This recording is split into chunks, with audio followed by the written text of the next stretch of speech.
You're listening to Sox in the Basement, a production of the Broadcast Basement Limited, where every show is 30 minutes of good and comes from a basement bar on the south side of Chicago. Pull up a stool, pour a cold one, and join us right now for Sox in the Basement. Heard everywhere podcasts can be found, and always at soxinthebasement.com. The Phillies are everything that I wanted the White Sox to be, and they're filled with woulda, coulda, shouldas. Oh my God, aren't they? They're woulda, coulda, shoulda White Sox players, aren't they? You got Kyle Schwarber. Yeah. That's a guy that we said, add him. Put him on the team. How many times did we say that, right? You got Wheeler. Oh, yeah. He actually gave Wheeler a pretty good offer. Wheeler, that was one that I don't actually fault Hahn or Williams for. It doesn't sound like he was going anywhere that wasn't East Coast. Right. Well, his fiance wanted to go to Philly. That's why, yeah. Yeah, and I understand that. It's still a coulda or a woulda. I don't know what it is. It's a miss, but it's not one that I hold over the past regime like I hold everything else over them, right? Like Bryce Harper. Bryce Harper. Oh my God. Think of the difference that Bryce Harper would have made for the White Sox, the leadership in the locker room. He would have never put up with the garbage that was happening inside of that locker room over the last couple of years. He is an absolute leader who, when he gets injured, works his way back as quickly as possible when we have so many guys on our team that just are always injured and take forever to get healthy. And then at the end of the year, you hear these excuses like, well, he got hurt at the very beginning of the year and it just nagged him all year long. Like that excuse about Anderson that we heard on this show maybe a week ago, where the idea is that he hurt himself early in the year and he just never got right. Well, then put him on the IL for a month so I can get the rest of the months with a guy who hits 300 if that's really the reason, right? Like, right. Why would you limp through 5 months instead of getting him healthy and then having a productive player? So I don't buy that stuff, and it's garbage. Like, you see Bryce Harper, what can I do? Can I go stand over first base? Would that help? All right, fine. When he gets a knee to the elbow in the last game, he goes in, does the x-ray, comes back out, he shakes it off. Even in a celebration, you could tell that thing still hurt, but he wasn't leaving the diamond. He wasn't doing that. He hears some stupid slight, which really wasn't that big of a slight. Arcia going like attaboy Harper laughing in the locker room. Not that big of a slight at all. Yeah, not a huge thing. But he latches onto the thing and stares him down and gets the whole team going. Nick Castellanos, why were you never put in my outfield by Rick Hahn or Kenny Williams? That guy is a baller, and he's just nothing but attitude. Everything they are is what the White Sox should have been if they were run by a competent front office and there was an owner who probably conveyed a little bit more about what he was willing to spend and then got out of the way. We're watching the Phillies and thinking to ourselves, this could have been the south side of Chicago. This could have been the scene. And I think they're going to go win the World Series. I think they're the team this year. Oh, it certainly feels like it. And I think back to like even just Harper's difference-making ability, say, in 2021 against the Astros, where Sox hitters were overmatched for the most part, except for against the one lefty that they faced. You know, you felt like there was some jitters instead of swagger. You felt like there was a lot of things that just weren't quite right with the team based on what you had seen prior. And I'm not saying that the Astros still wouldn't have lit up the White Sox pitchers, but Bryce Harper coming up in clutch situations, Bryce Harper giving them maybe a couple of extra runs in that series, a couple of homers in that series, or at least just inspiring some guys to play a little bit more like they're capable of.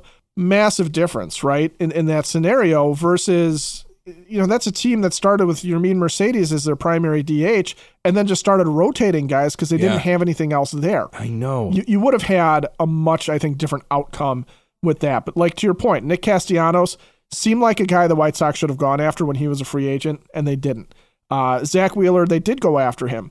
But Schwarber would have been a nice pickup. Oh, Schwarber would have been a nice pickup too. They were so stupid, and you just hope that they're not going to be stupid again. And we're going to get into some of the stupid rumors here before this show is over. That's brought to you by Cork and Carry at the Park, 33rd in Princeton in the shadow of the ballpark, your place for pregame, postgame, and viewing parties. And here during the offseason, remember those 2-for-1 burgers when you dine in on Mondays. It's an award-winning menu of burgers and ballpark favorites. And don't forget to stop in, if you're in the Beverly area, to the original Cork and Carry at 10614 Southwestern Avenue. It is a tradition traditional Irish bar that is just the place to be. You go in there on the weekends, man. That place is live. And you go in there to watch a game, especially in the fall weather with those outdoor big screens. It is just a great spot to hang out on the south side. Cork and Kerry at the park, and Cork and Kerry Beverly. See more at corkandkerry.com. Joining me on the phone line right now from FutureSox, also now on the Broadcast Basement On Demand radio network, just like Sox in the Basement,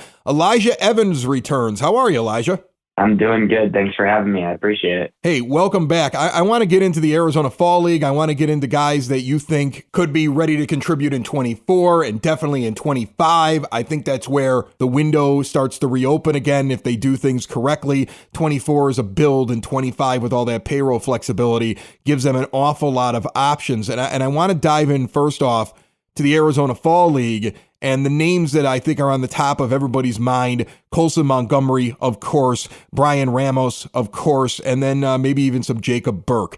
Tell me a little bit about these guys. Let's run through them. And I'm just curious how they're doing and when you think they're going to be real contributors to the White Sox. Yeah, so it's tricky with these two, right? Because both of them missed parts of the season with injury. So Montgomery didn't even end up debuting really until the second half of the season. Ramos returned in May after missing a little over a month to start the year. So for two guys that were kind of, the top two hitters in the system right now, expected to be major contributors at the next level, it was tricky this season to really gauge where they were at because neither of them had a full season. Ramos was really a lot more consistent once he got back. Colson, even once he had returned, dealt with a little bit of sickness. He was in and out a little. He was just really adjusting to the level. He played for a while in high A before getting back to double A where he really should have been the whole time. So it's hard to kind of really judge a lot of what we saw during the season from them. But with that said, there was a lot to like from both of them, honestly. So they both showed all the talent they have in double A. And I think the ultimately the innings is just going to be the biggest thing. They're both 21 years old, very young. Ramos finished with an OPS over 800 in a shortened season, right? So he didn't even play the full year. He ended up with 15 home runs, an OPS over 800, can really solid defense at third base. This is a guy who didn't used to be, a plus defender at third, and now looks like he's an above average defender at third. He's gotten a lot better. His arm strength has always been there, but his range is developing. He's generally just become a guy that you can trust at third base and you want to remain there long term. There was talk about moving him to second at one point, or eventually him being a first baseman. That was a few years ago, early in his development, and now it's like this guy's a legit MLB third baseman. And then you look at Montgomery, who is a top prospect in the system. His offensive profile has a ton of upside. He's one of the most advanced, intelligent hitters that I've ever seen at that level. I just think he has such a knack for a feel for the zone and an easy ability to hit, and he's still growing into that power a little bit more. Neither of them are doing all that well in Arizona right now. Prior to last night, Montgomery had been really rough. Yesterday, he had a 2-hit game, including his first home run in Arizona, which was great to see. But it does feel like, they're both kind of two of the top offensive options hitting at the top of the order for the Glendale Desert Dogs in Arizona. And I think it just seems like they're doing a little bit too much and trying to do a little bit too much right now. But that's only, 7-8 games in each. And that's not anything I'm worried about significantly. And I think for the two of them, it's really just about continuing to work, continuing to get their innings in, get the at-bats under their belt. And that's the whole point of this Arizona Fall League right now for them, is guys who didn't play the entire season, getting them innings is pivotal. Overall, that's positive. I'm not going to worry about a bad start in the Arizona Fall League. If 1 out of 2 prospects that you're looking at turn out to be as good as you hope they are, that's a good thing, because not every prospect hits. Add in a Jacob Burke. If I get 2 out of 3 out of these 3 guys, I'd be excited. Tell me a little bit about Jacob Burke. Burke's a guy who, yes, we have Luis Robert Jr., which means he doesn't need to play center field. Burke is a phenomenal outfielder. You can go listen to, I did an interview with him a few weeks ago for FutureSox. He's on the FutureSox network, but he is just ridiculously rangy in the outfield, and a guy who has just an insane amount of natural athleticism and ability. I talked to him. He didn't even play outfield earlier in his life and kind of transitioned in college to playing more outfield and just found his natural home there and has not been anything but a center fielder since then. If you have the versatility of putting a really good natural center fielder in left or right field long term, you're in a situation where you're going to have an insanely good outfield, and you have security behind Luis Robert of somebody who can give Robert a day off to DH and play center field. The Sox don't have anybody right now who you want playing center field ever, pretty much, right? I mean, there's nobody on the current roster or even the coming up, the future roster outside of him that is somebody you want playing center field. So having another guy who you can trust any given day in center field and can move over to the outfield or corner spots is great. On top of that, Burke's looked good with the bat. He's impressed in the Arizona Fall League, and he's young for this league too. He was drafted last year, and even though he's a little bit more advanced as a college guy, he's not old. This is really his first professional season. He made it up all the way. He dominated both low A and then high A this season, and he's just a guy that is continued to look better and better over time with the bat. Plus speed, plus defense, quality contact skills, and that's something that really just can't be understated how important that can be as you continue to go through the ranks. The White Sox, we know this, right? There's a lack of players who can consistently get on base, and that's what Jacob Burke does, in addition to being a great defensive player, which is another thing that the organization lacks for the most part. As we're talking with Elijah Evans from FutureSox, I want to remind you that if you're looking for exterior windows, doors, patio doors, and storm doors, look no further than Window and Door Superstore of Oak Forest. No high-pressure sales. They're not coming to you, invading your home, and telling you take it or leave it. Instead, you're going into their place. You're seeing everything in full color, full size, all the etchings, nothing in a book. The owner's in the showroom, and there's one on site. All Window and Door Superstore installers, they don't farm out the work. They've been doing it that way in Oak Forest since 1985. All major brands custom made, no stock items, give you a perfect fit. They are 1/2 block east of 159th and Ridgeland at 6280 159th Street. Stop into Window and Door Superstore of Oak Forest and see more at windowdooroakforest.com. I'd like to see more defense, and I'd like to see that kind of range in my outfield, just like I want to see that range in my infield. So if we're talking about these three guys,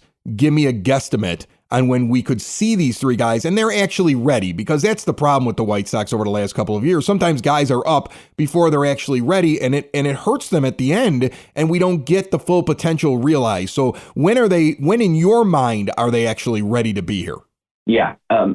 If it wasn't for the injury this past season and the fact that he only played 30-something games in Double-A, Montgomery would have been a legit candidate to be the shortstop fairly regularly for the White Sox at some point in 2024. I think he just is a little bit delayed in this development, and I think he needs to continue to hone in a little bit on his offensive game. His defense looks great right now. He's shown a lot of range. I think he's going to be a solid big league shortstop. I don't think he's not a premier glove at shortstop.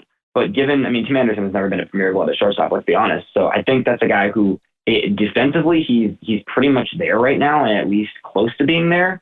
I think the offense he needs a little bit more at-bats and innings under his belt. I think you could look at him being maybe the best case scenario if you move Anderson either in the offseason or at the deadline. I think maybe, a post-trade deadline call-up at the beginning of August is possible.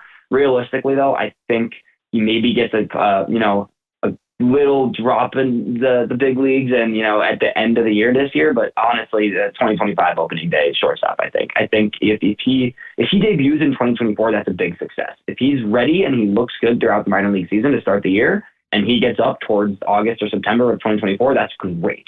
Realistically, I think he is the plan at shortstop going into 2025. When you look at Ramos has had a little bit more, time under his belt in Double-A. Ramos played almost the majority of the previous season in Double-A, or a good amount of the season in Double-A. Last year, he got a lot of innings under his belt this year in comparison to Colson, right? So Ramos is a guy that, he played 21 games there last year and then played 77 full games in Birmingham. So he's got almost 100 games in Birmingham now, and he's been successful. He's had an over 800 OPS, at his time in Birmingham, right? So this is a guy who has kind of proven what he needs to prove. I think with him, it's really just about continuing to hone in on his approach a little bit. He started to do that this year, though. His strikeout numbers came down a little bit. His walk rate was up a tad from last year. So this is a guy who just keeps getting better and he keeps continuing to hit. And it's really just about getting further innings under his belt. But I think Ramos is even a little more ready than Montgomery right now, just based on the fact that he has 100 games in Double-A. And if he can really turn things up, he doesn't look great in Arizona right now, but if he can really turn things up in Arizona, I think there's a world where Ramos is up fairly early next year if things really click, but realistically still kind of a mid to late season in 2024. And then Jacob Burke is definitely less experienced, but like we said, he's moving quickly and he looks good right now, and he's facing competition right now that's a year or two ahead of him in Arizona, and he's handling it well. So that's a guy, he hasn't even played a single game in Birmingham yet. So he's definitely not a next year guy, but I think by 2025, that's a guy you hope could be at least, like we were talking about, not the everyday center fielder and maybe not even an everyday outfielder, but at the very least, Jacob Burke has the profile of, a fourth outfielder, a utility guy, the type of piece that can just be consistent and show a lot of defense, a lot of speed. So I look at him as more of a mid 2025 probably. But I think, Ramos and Montgomery, I expect that to be the plan on the left side of the infield heading into 2025, honestly. Elijah Evans and all of our guests here on Sox in the Basement, brought to you by the Village of Lamont. Want to experience a downtown with real history, great eats and drinks, and green spaces filled with adventure? Visit the Village of Lamont. Shop, dine, drink, explore, walk through the Forge on Sunday, and they just got thousands of jack-o'-lanterns out there. It's going to be spooky and weird. It starts at 6:30 in the evening. See more at lamontdowntown.com. Final thing for you. I want to talk pitching real quick. A lot of Sox fans angry about the Jake Burger trade, so this Eater kid is already garbage. And I don't know if he's good or if he's bad, but that's the feeling, I think, amongst a lot of the fan base, because they hated the trade because it didn't make a lot of sense, and another reason why Kenny Williams should have been just drummed right out of town. But then you also have Nick Nastrini, who I think is probably the most likely to get to the majors quicker than anybody else who was acquired, especially pitching-wise, during those deadline deals while Hahn and Williams were still at the helm. Tell me about those two guys and what we can expect. Yeah, I'm one of the rare people that was actually really excited about the Jake Eater trade, and that's me being a prospect guy. I know that I'm in the minority there, and I know that a lot of White Sox fans were upset by the deal, and ultimately it is, Jake Burger went on to match with Miami, and they made the playoffs in large part thanks to him, and I get it, right? But at the same time, I do understand the idea of taking a swing at a guy who could be a really good starting pitcher. Jake Eater is a guy who, was one of the top left-handed pitching prospects in baseball in 2021. He had a phenomenal season back then, ended up undergoing Tommy John. He dealt with a foot injury at the beginning of this year. So he really hadn't pitched. Coming into this year, he hadn't pitched in almost 2 years. So the frustration with, he's a 25-year-old, he was still pitching poorly in the minors this year. I get it and I understand. But there's some level of patience you just have to have when you're looking at prospects, and you have to understand that, this is a guy, right? This is a 1.77 ERA in 2021, right? And AA. So this is somebody that has flashed the upside of a really, really good starting pitcher. Not just like, oh, he could be a rotation piece. He looked in 2021 like he could be, a frontline starter. And in my opinion, for a guy like Burger, that's something you have to try and take a chance on. So Eater had a rough year this year, but I'm not putting that much stock into it. He dealt with a lot of injuries, from coming back from Tommy John, having a foot injury, transitioning to a new organization. And there were so many factors that derailed his season this year. He's looked pretty good in Arizona so far. He's made 2 starts against pretty high level competition, right? He's got a 2.84 ERA across 6 and the third innings. So he threw a little over 3 or a little over 3 innings in both of his starts. And, for him, it really comes down to command. I think his command is what really had him struggling throughout a lot of the year. But at the same time, he is someone who, has stuff that can really play up at the next level if he's able to continue honing in on that command. So it's going to take some time. I know fans don't want to hear that. I think he just needs to get more innings under his belt. And when you're coming off of Tommy John, you just got to get your body back in shape. I talked to him in Birmingham, and he was telling me about how, for him, this season is really just about getting his mechanics right. His lower half was just kind of off. The foot injury was lingering a little bit. He just needed to get his body and his setup and his delivery right before he can even really fully focus on, that next step. So, I think Eater is someone who it's going to take some time. You got to give him more time in the minors next year. But if things start to click for him, we could see it click really quickly. He's the type of player where if his body's right going into next year, we could see him string together 6 straight amazing starts, promotion, do it again in AAA, promotion again, right? So I'm not saying that's going to happen, but he has the ability and the upside to be someone that could just click and get moving from there. I think he's a 2025 option. I think it's possible. I think he has a lot of upside, and it's really just going to come down to getting his body right and getting his command more stabilized. And then you look at Nastrini. I think Nastrini has a really good shot to crack the opening day rotation. Given the White Sox pitching status, given the fact that, there's really, who's in the rotation behind Dylan Cease, honestly. We don't even know if Kopech's a starter at this point, really. And we don't know, Jesse Schulten, Tuki Toussaint. There's nobody behind Dylan Cease that you can look at and say, that's a starting pitcher for the future, right? And there's really not. So Nastrini is a guy who, he came over from the Dodgers organization. He's incredibly clean and smooth with his delivery. he's a Dodgers product. It's all you can expect from Dodgers product, and it's all we've grown to expect from Dodgers products, right? So he ended up having similar results in Charlotte as he did in Birmingham, right? So he has AAA experience. Probably, more likely, he probably starts in Charlotte and makes his way up pretty quickly. With that said, if he shows out in spring training, given the status of the White Sox pitching, and if they don't add, they have to add some amount of pitching in the free agency, but depending on how much they add in free agency, this is a guy who has 130 or 230 combined innings in the last 2 seasons, right? So he's got tons of innings under his belt between 2022 and 2023. His stuff is excellent. He has a little bit of shaky command at times, but he has a plus fastball, a plus slider, and he's a really consistent, stable pitcher. And that's something the White Sox need. I think the upside is there for him too. He could be even better, but at the worst, I think he's a solid rotation piece pretty soon. So I honestly do think Mastrini has a really good shot to make the rotation on opening day. And if he doesn't crack it right out of spring training, he'll be up by May, June at the latest, frankly. Elijah Evans from FutureSox. We're lucky to be linked up with these guys on the Broadcast Basement On-Demand Radio Network, and good to talk to you. Look, you guys love prospects, and I want to get as excited as you do about prospects. I'm also one of those guys. It's like if I have 5 prospects and 2 of them work out, I'm thrilled. So I know that there's going to be some that don't make it, but it's exciting to hear where these guys are, and they do need a couple of breaks to fall their way, the way that this team is set up right now. Elijah, thanks so much. Thank you. Appreciate you having me, Chris.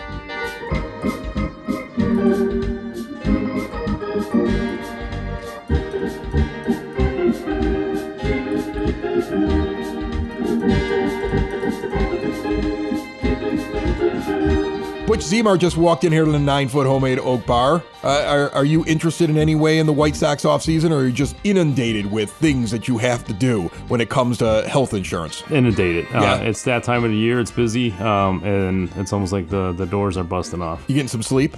A little bit here and there. And you help businesses, small and big, get the best out of their insurance plans for their employees. Because if you think about it, it's not just the employee paying a premium and the company kind of covering it. The company gets affected by the bottom line as well. It's all about keeping people that you want around your workplace working for you because they're happy with the benefits, right? 100%. And employees are leaving companies for better benefits, and strategizing and making sure that you're doing the best not only for your bottom line as the company, whether you're the CFO or the owner, or to retain that employee, because that's talent, that's profit, that's money sitting on the table. And so making sure you put it together right. So if somebody wants to look into the possibility of reducing cost and probably getting better insurance for their own employees and making them happier, how do they do that? Call 708-535-3006, or you can email me at butch@elitebenefits.net.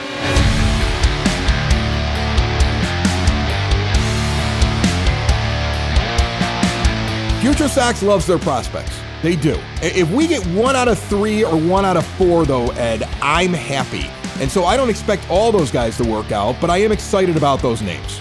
And we know about Montgomery. Obviously, that's a name that in the White Sox lexicon of we have prospects coming. He's one of the ones that the Han Williams people, they'd put all their eggs into that basket. So there's been a Colson Montgomery basket and various White Sox fan eggs brewing there for years.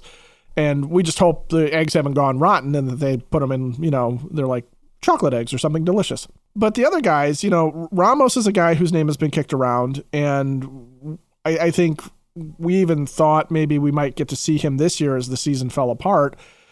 Eater, I think, is an interesting thing because I do agree with the idea that this is a guy that was a premium prospect, and I don't think that it was ever the Jake Berger trade was not about the return that you're going to get from him, because it might be fantastic. I think the downside for Eater is just that the Berger trade didn't necessarily make sense to begin with. And that's, he's always going to wear that, but I think he can make us forget very easily that, that was what was given up. But then again, I wouldn't mind if Chris Getz made tough decisions like that to get back premium talent now. So I don't know why it should bother me that it happened then. Let's talk about his tough decisions, because now there's this rumor that's been put out that really feels like clickbait, because when I read the articles on it, I kind of go, well, I assume they were going to do this because it's a stupid thing to do. Right. And that is chasing Sal Perez and Whit Merrifield because we're turning the White Sox into the Royals of the South Side. Like, I understand that you've got a few Royals folks now around the team, and so they're into their players and their system, but I worry about too many of them coming in. On the other hand, if it's done correctly, I don't have a problem with it. Like, Sal Perez is still owed about $44 million if you buy him out before the 2026 season. So you'd have him in 24 and 25, and then you'd have to give a $2 million buyout, and it's going to cost you $44 million.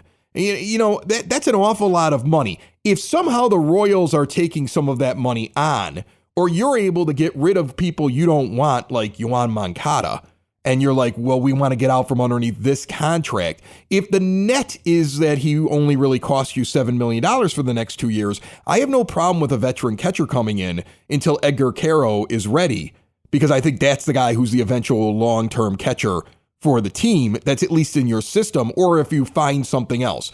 I don't have a problem with Whit Merrifield if Whit Merrifield first of all, the mutual option for $18 million is turned down by Toronto. I don't want them picking that up and trading us an $18 million guy who has a below average OPS. But if you get Whit Merrifield at something closer to his actual value for like $6 million, for a year and maybe a 1-year option, and you're just trying to change the culture in your clubhouse with guys that you know are good clubhouse guys and that will buy into Pedro's thing and Chris gets his plan, but they're really just stopgaps, then I don't have a problem with it. I do have a problem, though, if you tie a bunch of money up into guys that are in their mid-30s on their downside, and you're just creating another problem with salary. We talked about the salary flexibility in 25. You take on all of Sal Perez's money, and I think it's a stupid deal. I think it's a bad idea. I get it if they're just 1 or 2 moves in the grand scheme of changing culture. They're going to be here for a short time at the end of their careers,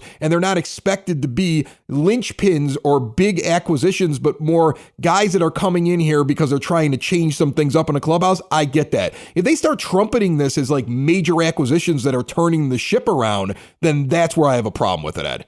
Well, yeah, and that's the key, right? Because Whit Merrifield is very much already on the downslope. I mean, there's no doubt about it that he is on the downslope of his career. Defensively, not very good anymore. No, and offensively, not terrible, but not great. I mean, this year's 700 OPS, 272. As a second baseman, that's not the worst, but as an outfielder or as a guy that you know might have to DH every once in a while, that's not really worth the money. And it's bad at any rate. It's bad. And you would be better off with Brian Ramos. You'd be better off with Lenyn Sosa. You'd be better off with Zach Remillard, for that matter, as opposed to Whit Merrifield.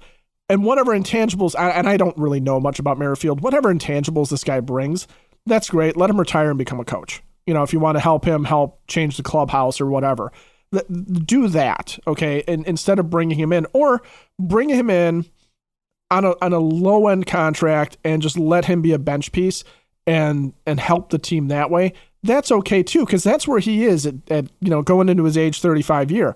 He was very nominally a starter for the Blue Jays this year, and I don't think that they are really going to want him back at the price that he's going to come. Sal Perez, he's a 33-year-old, 34-year-old catcher, but he still played 140 games this year as a DH and a catcher, and he still hit 23 home runs. He was still very, very productive. He's just not $20 million a year, is he? He's not. He's getting paid off of the that money. He had the 2 years. He had 2 years in there where he was like a high 800 OPS and a 900 OPS in his entire career.